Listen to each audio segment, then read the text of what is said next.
Lauren Daisy. Welcome back to my channel. So today we are going to be doing a review and theories, all that kind of fun stuff of the Pretty Little Lies Original Sin episodes 4 and 5. It's pretty much going to be the same format as we did for the last video. So we're going to go through both episodes, just have a bit of a chit chat about them, and then we're going to get more into theories and things like that. So I'm super excited. I've really been enjoying the show so far. Let me know what you think of it down in the comments, but I've been really impressed. Also, yes, I am missing a few nails. Let's not dwell on that. So for episode 4, it kind of started off with us seeing that Marjorie, who is Noah's mum, also was quite mean to Angela. It seems to be because originally when it happened I kind of thought it was maybe a bit of a Mona, like Angela was kind of like Mona, and that Bailey's mum Davy was like Alison. So she was really the instigator behind it, you know, and then Aria, Spencer, Hannah and Emily kind of didn't bully her as much, but they also didn't stop it. They also didn't say anything, and I kind of thought that was the direction they were going in with the mums, that, you know, it would be more of a, and Davy was ultimately the leader and they all had a part to play, but she was the worst. But I don't actually think that's the way that they're going, which I kind of like, and I kind of like seeing the mums almost kind of like be brought to justice a little bit in a way, because yeah, it seems that it's definitely more they all bullied her rather than an Ally and the girl situation, because we've seen obviously that Marjorie was smoking with Angela, and then when the janitor came over and was asking questions, she fully threw her under the bus, which, and you can kind of tell that she hasn't changed or become much of a better person, because that's exactly what she did to her own daughter Noah. I'm kind of enjoying, in a weird way, the lack of redemption arcs here, because I think sometimes in shows they'll take characters who quite frankly don't really need a redemption arc or have done something really awful and then be like, oh, but it's okay to like them now because of this, or they give them a tragic backstory, which is fine sometimes. I think sometimes it can be effective, but I like that this show isn't doing that, and that the mums are really like, we're really seeing like who they truly are, and it's not just like, oh, you know, they did bully Angela back in high school, but you know, they're better people now, like, on all this stuff. I much enjoy the more darker theme of it carrying through and there being more secrets than they're kind of letting on, and that maybe it's more of a facade kind of thing. I think that's really interesting. I think we're probably going to get that as the episodes go on. We'll get more of a backstory on each of them individually a bit more. This was very much, I think, a Noah and Marjorie forward kind of episode a little bit. Also, Imogen and Mouse, they're becoming a really cute friendship, which I wish we kind of would see a little bit more of. Like, they were like holding hands and just being really sweet, and I think we're not maybe getting enough of the girls' relationship with Mouse. I think we're seeing the friendships form a little bit more, which I really do like, because I was kind of missing out on that a little bit with them not already being friends. But I do think starting from like ground zero with the friendship is also interesting, and seeing how they're being pulled together and trust each other more and becoming closer, I think is a really nice dynamic to see. The only one I do wish is, yeah, maybe Mouse a bit more. I think we're obviously seeing a real strong friendship between Tabby and Imogen, and I think I would just like to see maybe some more one-on-one time between the other girls, just to kind of see how they interact with each other and their friendships, because yeah, Imogen and Mouse seem to be a really sweet friendship, but it's not really one that we've seen too much. So yeah, I think I'm liking seeing that stuff more now. And Tabby listening to the boys, like the video that she had, was really awful. Obviously I'm not condoning that kind of behaviour. I don't think she should be filming them without their consent and stuff like that, even if they are absolute scumbags. But I do, obviously, as we get further into these 2 episodes, I think we're getting a glimpse more into why she's doing those things, so I do sympathise with her and I get what she's trying to do. But yeah, when she was listening and they were just saying these awful things and just like, and the thing that sucks as well is that you know that this stuff actually happens. Like, you know that like there are people out there that actually speak this way. So I kind of like that Pretty Little Liars this time around isn't shying away from that.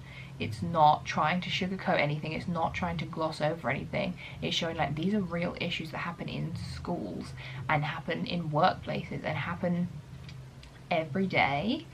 And we're not just gonna make it like oh, he's just like a little bit of a bully, or like, oh yeah, he's like says comments sometimes. Like, no, they're going in and they're not worrying about sugarcoating comments about, you know, how is this gonna sound. It's literally, this is like real shit and we're not going to shy away from that kind of storyline, and I think it's really good. And I think as well, if you watch the show and you have seen those kind of comments before, you will immediately feel for those characters, resonate with the girls and resonate with anyone who has experienced that before. And I think that's a very powerful thing to be able to do.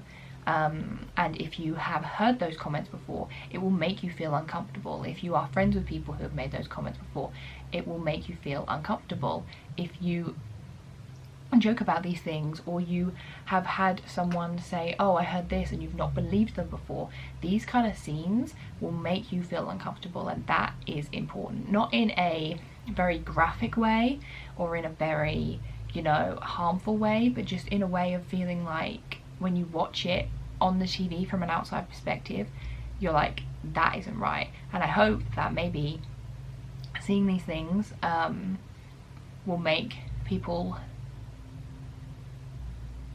and you'd like to think they understand that it's not right to say these things anyway, but seeing it and seeing like Tabby and other girls' reactions to it will make people realise this isn't okay to joke about, or, you know, like entertain. Or if you hear these kinds of comments, know that it's nothing to do with you, and know that it's not okay and that people shouldn't be able to speak like that. I feel like I've gone on a little bit of a tangent there on that one, but I like that the show is calling out those kinds of jokes, because there's a lot of comments like that, and the way that people speak is becoming, well, it already is quite normalized, and because of social media and the ability to comment whatever you like is becoming, yeah, normalized, desensitized, and I like seeing not shying away from writing characters as they can be in real life, and calling out that that is not right, and that it upsets people and that it hurts people. So yeah. There's a long way to get there, but that was what I was trying to say. Farron's starting to become more suspicious of the fact that Kelly could be Karen, and at first I was like, oh my god, love this, like, go for it. And I loved that she didn't shy away. She didn't, you know, have this inkling and wait until the end of the season to talk about it, or, you know, just be like, oh no, that's crazy. Like, she went for it, she investigated, she was in. And I honestly, I was loving it. I love Farron so much. And I think as well, it's like, it's more satisfying as a viewer, as like, to have these thoughts and have these theories. People have been thinking kind of since day one that maybe Karen and Kelly swapped over, and you want to know, like, if that's what actually happened, and you want to like get to that point. And I think them not wasting any time in having someone think that, and they're not wasting any time until they investigate, and not like all that stuff, they're just going about these mysteries so well, and it's so satisfying as a viewer to get those answers, not too quickly, but once you've already kind of seen enough clues to figure it out, you kind of don't want to be waiting until the very end of the season to know if that's true or not. So I really enjoyed that. Being under the stairs when Bailey, I keep calling her Bailey and that's literally not her name. Like, that's her real, like, that's the actress's name, but it's Imogen, and I keep calling her Bailey, and I'm pretty sure I did that in my last video as well. Imogen, when she was in the house by herself and A was under the stairs, that shit was so creepy and I was loving it.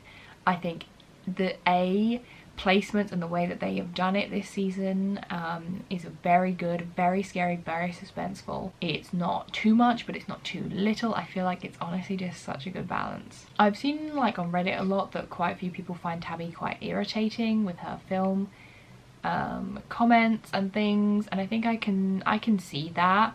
I do think maybe sometimes it's just a little too much, but I do at the same time also really enjoy them a little bit. I think maybe we need a little bit less of them. I don't want them to go away completely because I do like them, but I love her interest in film, and I love the Psycho project, you know, the women's representation in film, specifically horror. I think it's so interesting. Like, I could talk about that kind of stuff all day when she was talking about, you know, the different horror movies and the timeline of horror and how it links back to Psycho and how it's always women in danger and in fear. And, you know, I liked her idea of swapping the main characters over and having it be a guy who was the victim in the horror film and be able to see horror from the female gaze. I thought it was so good, and I love it. I could talk about that kind of stuff all day long. I just, on a personal note, in my opinion, because I am into that stuff, I do really like her character and I find what she has to say really interesting, and I like her film references. Then we had like a bit of a rift between Henry and Farron because he didn't really like how she was speaking to Kelly and things like that. I don't know if I really see their chemistry at the moment. I don't really care for them too much. I'm starting to like Noah and Sean more, so they're working their way on my list, and Henry and Farron I think are working their way a little bit further down my list. I feel like I need to see more of them, but it's okay at the minute. I think it's fine. Ash and Mouse I think are kind of cute. I thought they were sweet. I liked that we got to kind of pick up that storyline because it seemed like he just kind of disappeared for a little bit. But yeah, I'm not entirely sure how like old he's supposed to be. He seems kind of older than Mouse, but then that could just be the casting, like in the age of the actual actors, so I'm not really sure, but they seem kind of cute too. They did the Ouija board. Also, like, aren't you not supposed to take your hands off of the Ouija board? Isn't that like Ouija board 101? But I thought that was a really good scene. I thought Bailey's acting was absolutely incredible as Imogen in that scene, and it was so, just felt so emotional and so heartfelt and so heartbreaking to see her, you know, kind of just express how she was feeling towards her mom, and that she'd left her with all these unanswered questions, that she felt like she'd abandoned her. And I thought it was also a really pivotal scene for the girls' friendships as well, you know, saying that they were all there for Imogen, and crying when she was crying, and it was just so sweet. I just absolutely loved it. And yeah, like I said, I'm enjoying seeing more of their friendship and seeing it grow and become stronger. Horror film quote, but Child's Play is one of my favourite franchises and it's my favourite horror series, so The Friends Till the End, I loved it because I love Chucky. So I was a bit biased on that one a little bit. The sheriff is so creepy, but like I feel like we need to see, I don't want to see more of him because he's creepy and like weird, but also a little bit like he's kind of meant to be, I guess, one of our bigger villains aside from A. So I feel like as much as I enjoy having lots of characters to focus on, there is almost like a point too many, because it's the sheriff and what's happening with him and the Karen's mom, and then you've also got Karen like that whole story, and then you've got Farron, and you've got Farron's parents, and you've got like Imogen and Imogen's mom, and did she die or was she murdered? And Imogen hasn't really been doing too much investigating. I mean, she's been calling people, and then Tabby and Noah and Mouse and I kind of feel like maybe there is a little bit too much going on at some points. Does anyone else get this? Like, I'm enjoying it and I like that there is so much, but it seems something that maybe is more fit for like a longer season, like a 20 episode or an 18 episode season, because I can't see how all of this is going to be summed up or explained or delved more into in like a shorter episode span,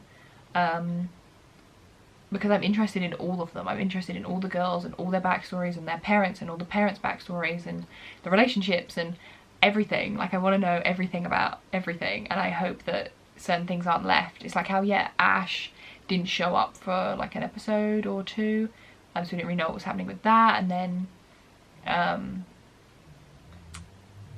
you know, the Angela Waters thing, it wasn't really mentioned too much in the last episode, and now we've got a new storyline with Mouse that I'm going to talk about in episode 5, and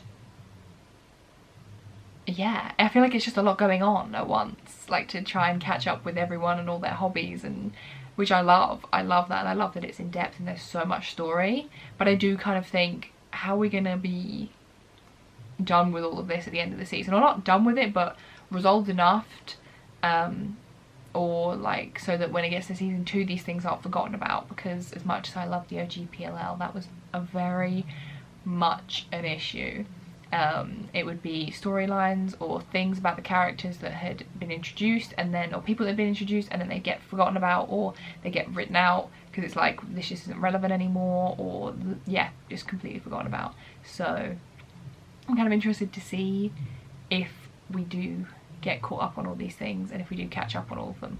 But anyway, that was a long tangent to basically say that I think the sheriff, I kind of hope we see him a bit more, because obviously we know the whole thing with Noah and that hasn't been brought up for ages. Like, he literally, like, she literally saw him like cheating and just being predatory and gross, but that hasn't come up again.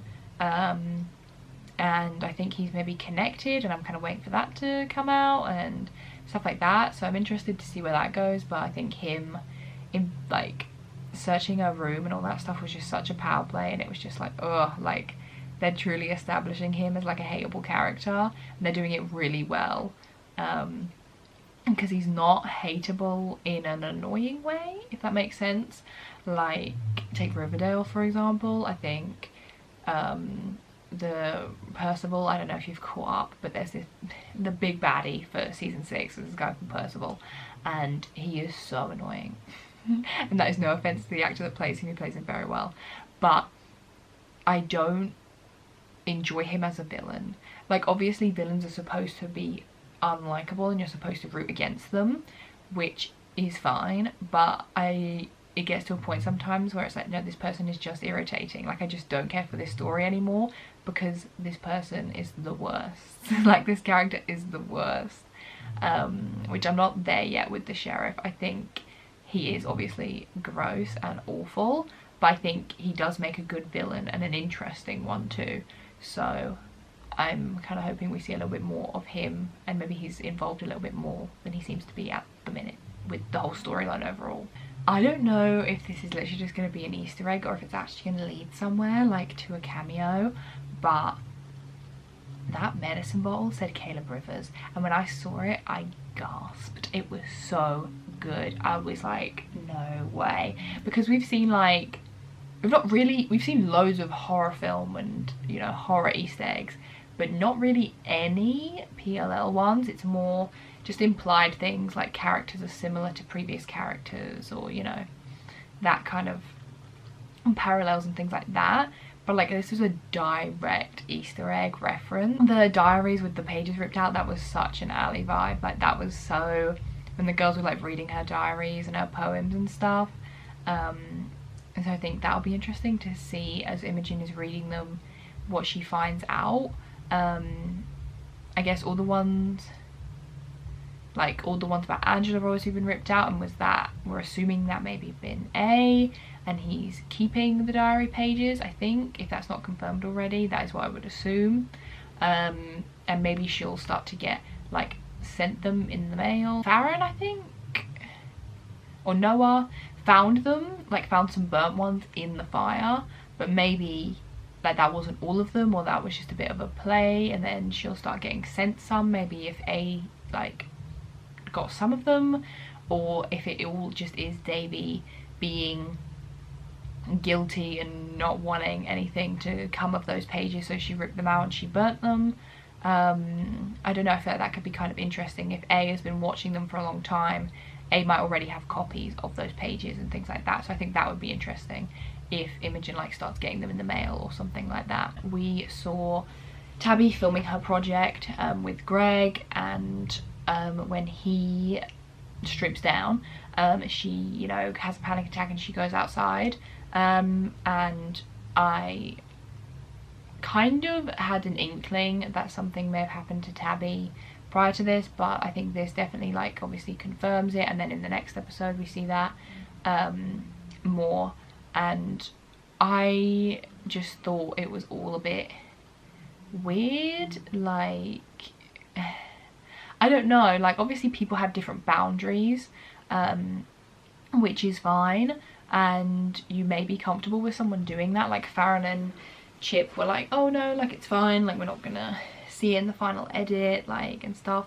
But some people maybe just don't want to be around people like that and don't want to be filming their school project, and someone is just all out and about.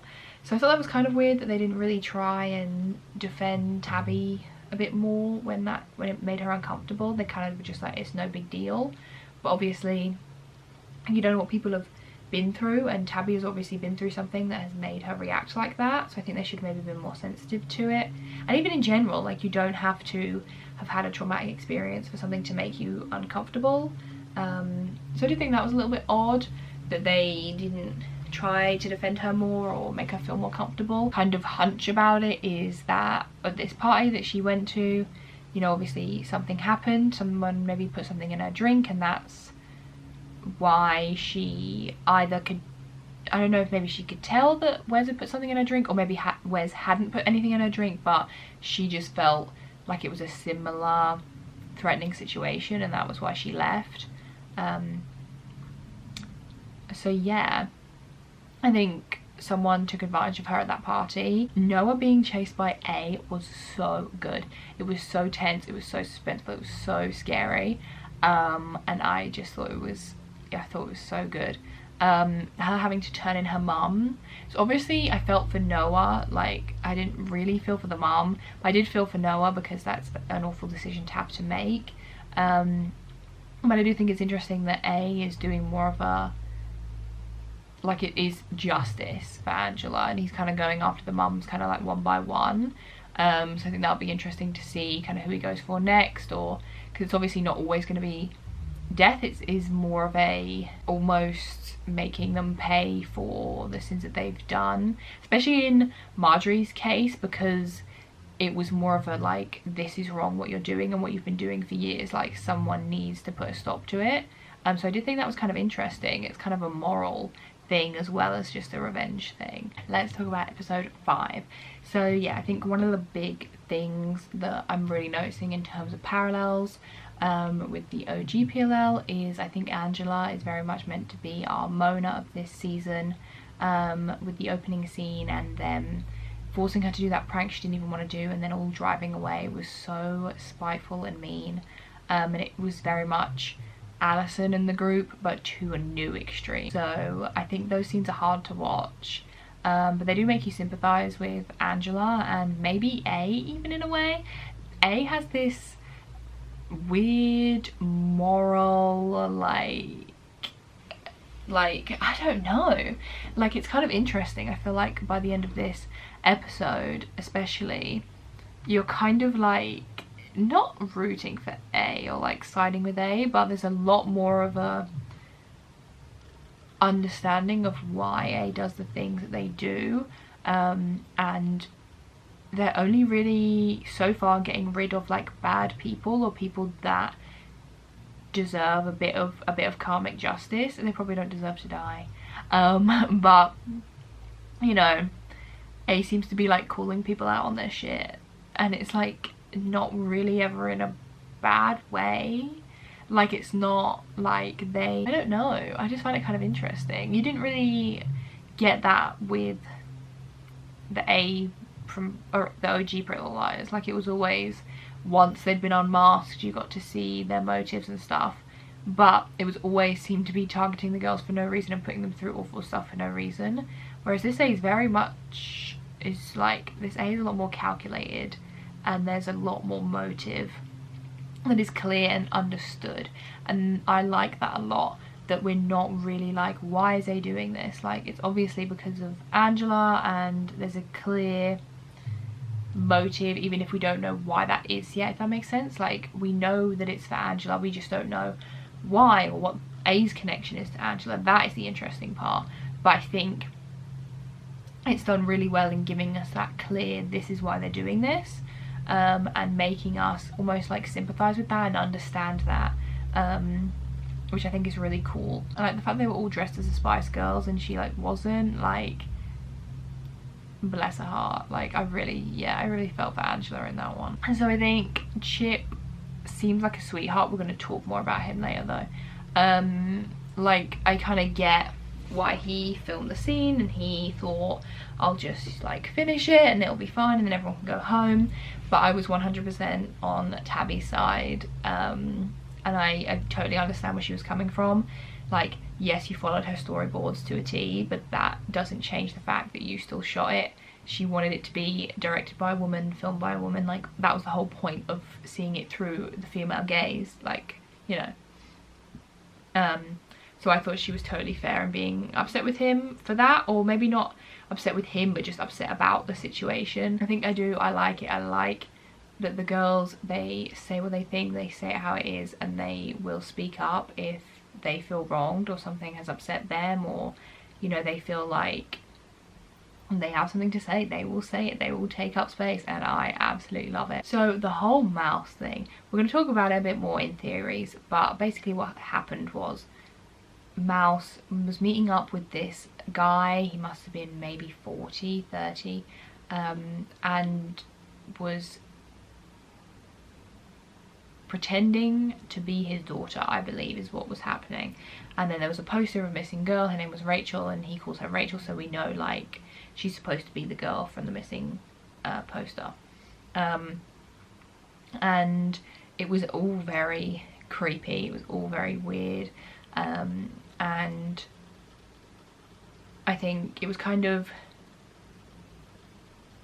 nice. I feel like nice is a weird one because it was a weird like scene, but to see more of Mouse, because I think I said in my last video I want to see more of her because I think she's really interesting and complex, and I feel like I am right. I liked that we got to see Mouse and her parents dynamic more, that we just got to see more of Mouse in general and kind of what she's about, and we're learning more about her. I do enjoy that.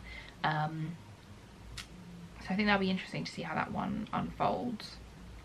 I found it interesting that Farron told the ballet teacher about thinking that Kelly is Karen. That seemed a bit of a weird move to me, like before telling the other girls, or I don't know, like it just seemed a bit odd. Like I don't really know what she thought that teacher was going to do about it, when that teacher obviously already has a bias against Farron anyway.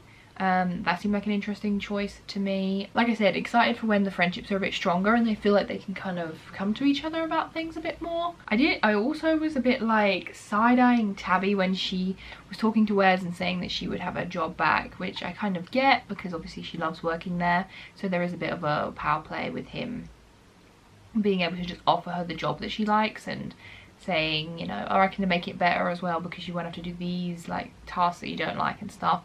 But he's obviously still very creepy, and I know that Tabby knows that, but I hope that she sticks with that because she's very upfront and very direct about when men do these things. So I kind of don't want that to get lost on Wes specifically, because there's obviously a clear motive here. So I think it's fine as long as we don't see them start to really bond more or anything like that. Like I said, I don't want an Ezra reboot of older man, younger girl, especially because Wes, we know, is creepy. Like, he's established himself to be creepy, and And I'm enjoying, like I said, the lack of redemption arcs, and if anyone doesn't need one, it's definitely Wes. I feel like this is kind of leading back into my rant that I had earlier, but when the boys were making the awful jokes and using the "it's just a joke" excuse, nothing boils my blood more than that shit. It's very much trying to make girls feel as if they're over emotional, or have them be perceived as over emotional and dramatic and all these things, for not liking it, or for not thinking it's funny, or for not just being chill and letting it wash over. Like, no, it's not just a joke. Like, sometimes the things that you say, there's an absolute difference between like banter and jokes and humor, or even dark humor, and making someone uncomfortable and being a dick and just being rude or just being insensitive or whatever it may be. There is a clear difference.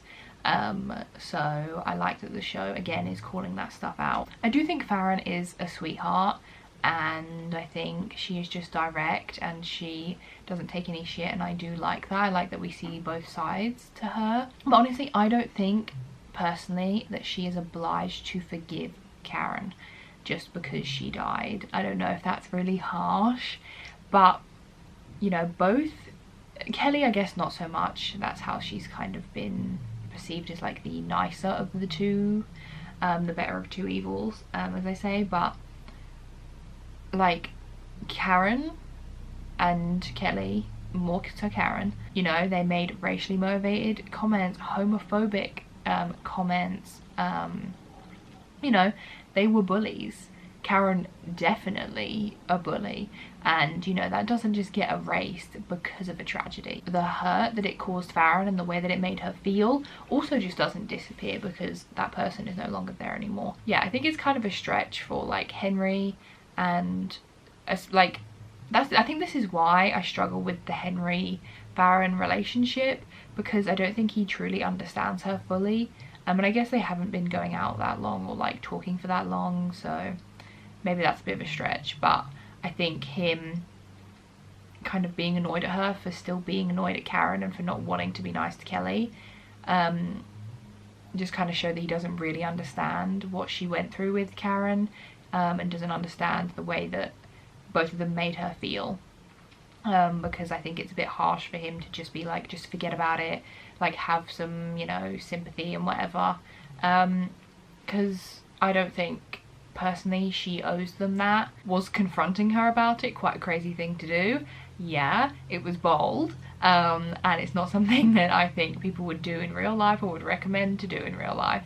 But obviously for the story and for moving forward, it was great because we got the art, like, you know, we got to see her actually confront and kind of play out one of the theories that we'd all kind of had. Because then, you know, she saw Kelly and Greg hooking up, and she was like, right, and just called her out on it, which I did, again, I think for the audience is great, because it's like, yes, this is a theory and we want to know if it's true, like, just ask her already. And so I did think that was a good scene. I feel like as well, 15 just seems so young. Like, does anyone else feel like that? Like, why couldn't they have been 17, 18? I kind of guess, you know, because they want it to be a high school show for longer, and they don't want it to be like a, have to move them into college into season 2, like in season 2 or whatever. But I don't know, 15 just seems young. It does, unless Mouse like is younger than them, or I'm assuming they're all in the same year. And yeah, 15 just seems young. They all seem older than that. Obviously the actresses are, so that's why it feels that way, but I don't know why they couldn't have just made them older. And then yeah, Chip and Tabby had this kind of sweet interaction on the steps, and stuff, but his "do you want to get out of here?"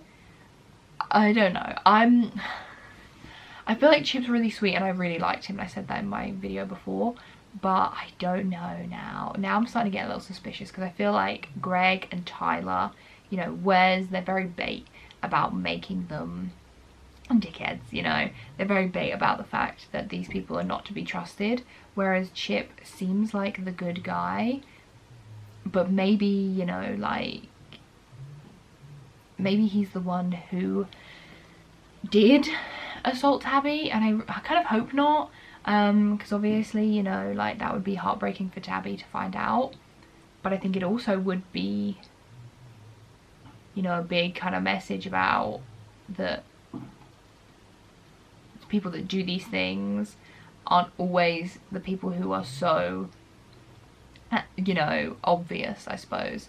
You know, they say that like about, I feel like one of the most classic examples is like Ted Bundy, right? Like, he was very charismatic, very in all this, yada yada yada, all that crap, but he was a killer. Like, I think a lot of times, you know, it can be people that you don't expect, you know, people that are just in your uni or at school or like in the workplace. So I wouldn't be surprised if they take it in that direction with Chip, but I do think it would be a shame because Tabby obviously sees him as a really good friend, and that would be really heartbreaking for her to realise and to figure out. But if they do go in that direction, I hope they handle it in the right way, and that Tabby is shown to have a good support system around her, and that is shown to really, we get to really see the shock and the impact of a revelation like that. The Tyler guy was the absolute worst, so I did love when Tabby called him out and punched him. I thought it was great. Only thing is, it did give me a little bit of a Riverdale vibe, just a tiny bit, which obviously makes sense because it's written by the guy that writes Riverdale. You know, sometimes it's really good, and I think it's really well written, and like I said, I love the show, I really enjoy it. Sometimes you do get a little glimpse, like in Riverdale, of when adult writers think they know how teens speak, or they think they know based on social media and other things, and sometimes the fact that it is an adult writing it, or someone that is trying to be overly I don't know, like socially correct maybe, or try to bring up those issues, it's kind of clear when they're really trying to hammer that home. Whereas sometimes it can just be that he's being a dick and Tabby's annoyed about it and is calling him out and hits him. It doesn't have to be so She-Wolf of Wall Street, you know? If you know, then you know. Killing Tyler I thought was great. Very satisfying death there, but now do you see what I mean of like, A's doing things where it's kind of like, am I supposed to root for A? Like, what is happening here? And then poor Farron at the end having the black swan taken away from her again. So that'll be kind of interesting, I guess, to see what she kind of does about that. I do think, yeah, it was an interesting thing for her to go to the teacher in the first place. And then finally the scene at the end of episode 5. I thought Imogen and Tabby, that was a really big moment, that bonding moment between them, and they both expressed how they had both been assaulted. You know, Imogen knew, she could tell, and I think writing was really good and that scene was really good. It reminded me of the Big Little Lies scene. If you haven't seen it, then I'm not going to spoil it because you should go and watch it. But basically there is a scene where the women look at each other and they just know, like in that reveal, like they all knew what was happening and what each of the girls was thinking and feeling without saying a word, just eye contact. Which is real. That is real. Me and my friends, or you know, we definitely have the ability to do that, and I thought the scene was really well done. You could tell that Imogen had seen how Tabby had reacted, and she just knew. And then when she sat down on the bed with her, you could see in her eyes and the emotion that they were both feeling. Bailey is such an incredible actress, so is Chandler, that you could feel the emotion and the way that they were looking at each other. They knew before they even had to say anything, and I thought that was a really, really emotional scene, and just, yeah, just really well done. But I did think maybe it was a little bit weird for that to be a cliffhanger. Well, not a cliffhanger, but like the end of the episode. It just seemed to end a bit weirdly abrupt, and you don't really want like Assault to be a big cliffhanger drama moment. Like, definitely more of a handle with more of a sensitive lens and like a more of a, I don't know, just maybe a different moment in the show. It being like the end and then the dramatic like title was did feel a little bit odd to me. But now we're going to talk about theories. So firstly, we're going to talk about Caleb again, because what was that about? If it's just a reference, a little Easter egg, I think that is a bit weird, considering the fact that the old Pretty Little Liars universe exists. Like they coincide, like it's one big universe. It's not like they're completely separate. Like, I'm pretty sure they made it very clear that Millwood is in obviously Pennsylvania where Rosewood is, and the events of Pretty Little Lies happened and are still like we're in the same timeline. So it just being a bit of a name drop feels weird to me, because like obviously Caleb is a big character, we know his story, we know he ends up obviously with Hannah and happy with her, and like they have a baby on the way, so it makes it feel a bit weird, like why did Caleb need that medication? Like it opens up so many questions. Like I get obviously if it's just to mention a character's name and to just be a bit of an Easter egg for the fans, but when you're dealing with the Pretty Little Lies fans and the theories, you can't just be dropping like names like that. Like, what does that mean? Why does he need that medication? Like, the address was 64 Hitchcock Avenue, Millwood, which obviously is a reference in terms of Hitchcock the director, but does that mean he lives in Millwood? Does that mean that Hannah lives in Millwood? Why would Hannah live in Millwood? Like, does that mean they like, do you know what I mean? That opens too many questions for it to just be a throwaway like, oh yeah, we're gonna use his name, if it's in the same universe, I think anyway. So I don't know if it's leading into a Caleb cameo. I worry about these things. I don't want them to mess with the end games that we had, like how the Perfectionists did.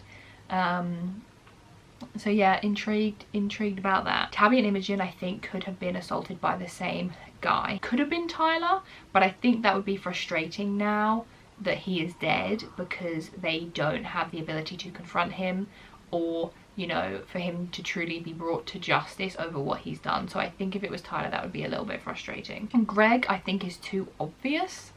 In the beginning I did think maybe that he was the father of Imogen's baby and she just didn't want to say anything, but I feel like now that Karen is supposedly dead, she wouldn't really have anything to lose in confronting him about it, or telling maybe like one of the girls, unless that's going to be quite a big reveal moment. So I feel like maybe Greg is too obvious. I think unfortunately Chip is a contender for the person that attacked Tabby, but I don't know, him and Imogen doesn't really make any sense to me. Like, unless Imogen is in the same boat as Tabby and not knowing who it was, you know, then that would make sense of him being the father. But obviously she's seen him, or like she would know that him and Tabby are friends, so if she knew that he had done this to her, I don't think she would have kept it from her, if that makes sense. Maybe, I don't really know.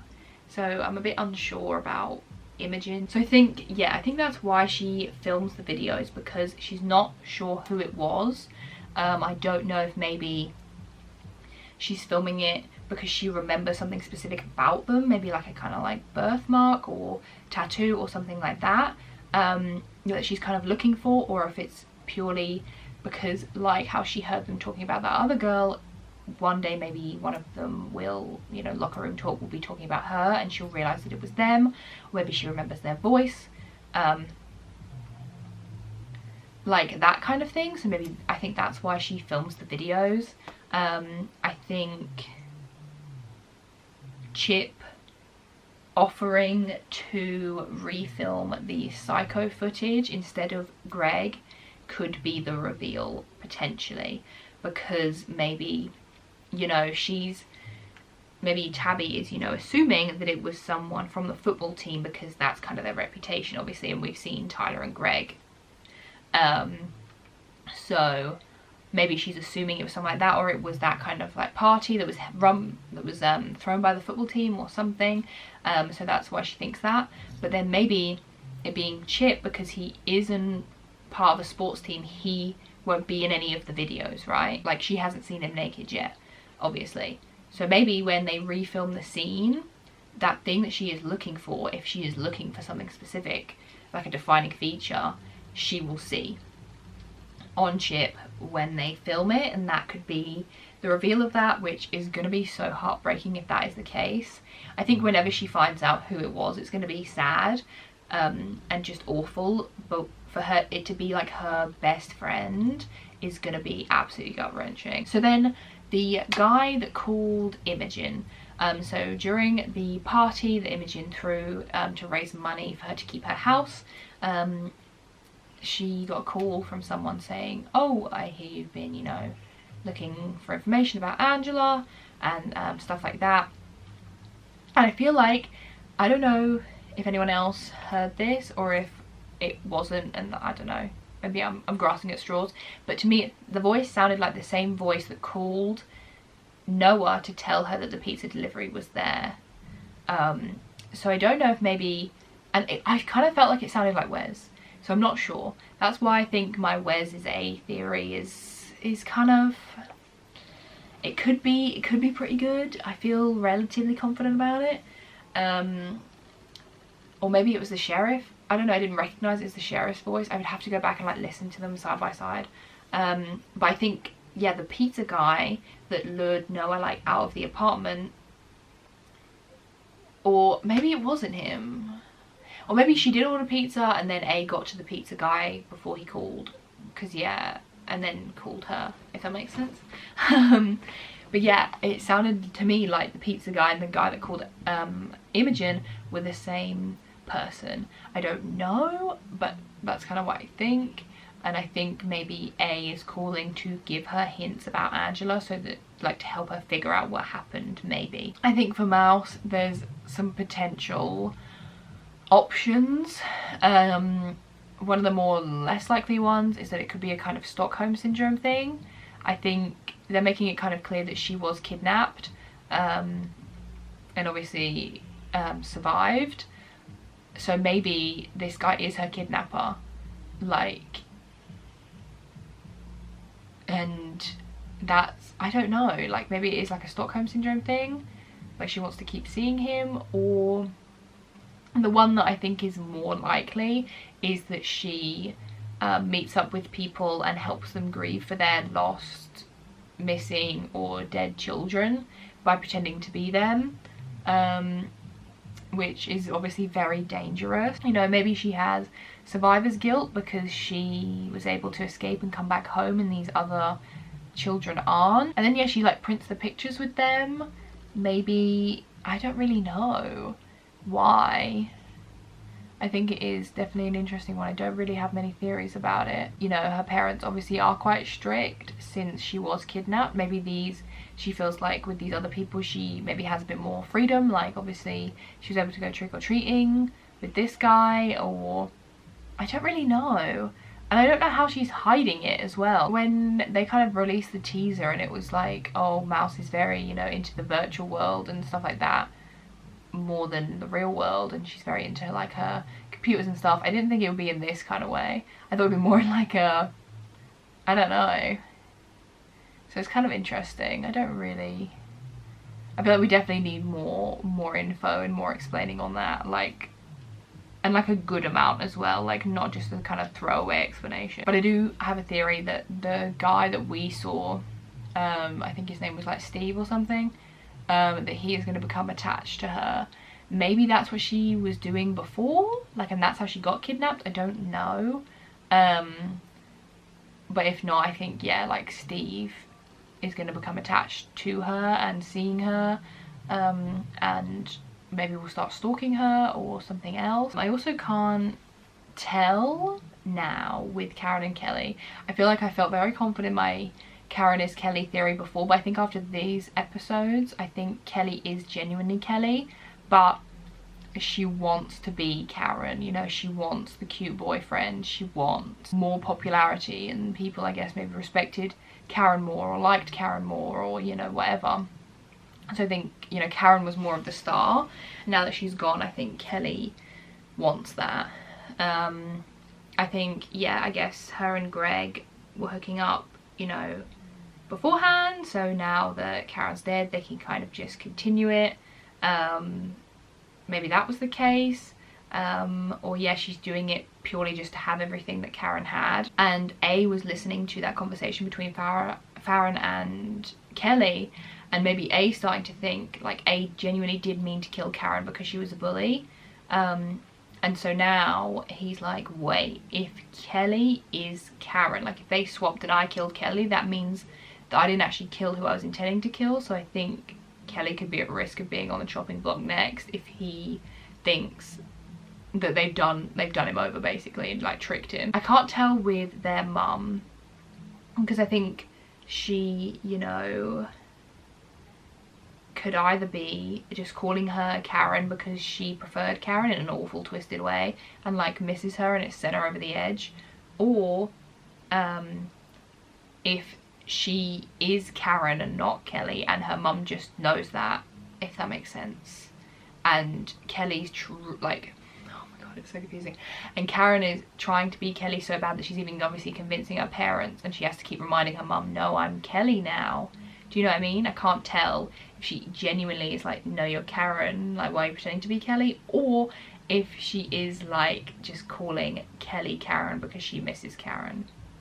I feel like that was so convoluted. My one hope kind of is that they don't try to justify the mums being bullies. You know, they were obviously awful to Angela, and I don't want to see really too much of a redemption arc unless it's done very, very well. You know, Davy obviously seemed to have become a better person, but at the same time we're only seeing that through Imogen's eyes and through her memories of her. So I think that could change. You know, we could start to see maybe more of a realistic view of her character. Marjorie obviously hasn't changed. I was kind of, you know, glad Noah turned A in, even though it was forced by A, because she probably would have landed Noah in jail again. It's kind of like the Ashley and Hannah scenario, where obviously we preferred Ashley and liked Ashley because we had more of a connection to her, and we had, her motive was obviously to protect Hannah by stealing from that bank, but ultimately, you know, she should have gone to jail for stealing from the bank. You know, it's different motives, but still. And I think this time around, I was glad that there was justice in that, and that Noah didn't have to take the fall for her and be, you know, covering for her and trying to fix all her mistakes like Hannah did for Ashley. And obviously A knew that, even though, you know, it's different because it was different scenarios and different motives, but it's kind of a similar parallel. I think maybe the sheriff could be Imogen's dad. I don't have any theories for that, like in terms of proof or backing up or anything, but obviously we haven't seen him, and maybe, I don't know, like that would maybe explain why there was that scene where Davy was like, I don't want you hanging out with Karen because she's a bully, but maybe it was because I don't want you hanging out with her because she's literally your half sister. Or I don't know, maybe she was just like, I was a bully and I don't want my child to be a bully. I'm not really sure. And then my last one is that Mrs. Beasley, I think it is, like Karen and Kelly's mum, could be connected to Angela in some way. She seems quite a bit older than the other mums. I don't know, maybe she's not. And maybe she was in their year at school. But yeah, I don't know, maybe she was Angela's older sister or a friend or someone she confided in or someone that she knew, and then her daughter then dying in the same way that Angela did has kind of sent her over the edge into a bit of a breakdown. I don't think she's A or anything like that, but I think maybe that could be kind of a link there. So yeah, I'm not really sure. Those are kind of my loose theories at the minute. I think it's still very up in the air. I think with all of them, there's no clear, like, no, I'm sure this is definitely what is happening yet, which I kind of like, but it's fun to do the theories, and so far it seems that the clues they're giving us are going to lead somewhere, and we're not going to get a lot of loose ends and things like that, so that's exciting. Let me know what you guys thought down in the comments. Who do you think is A? What do you think is going to happen? All that stuff, I want to hear all of it. And I will see you guys in my next video, and obviously my video reviewing episodes 6 and 7, or is it 6, 7 and 8? I'm not sure, but I'm so excited. I'm enjoying this show so much. I think it's so good and I absolutely love it. So yeah, I love making these videos about it because it's just so much fun to chat about theories and things. But yes, I will see you guys in my next video. Bye.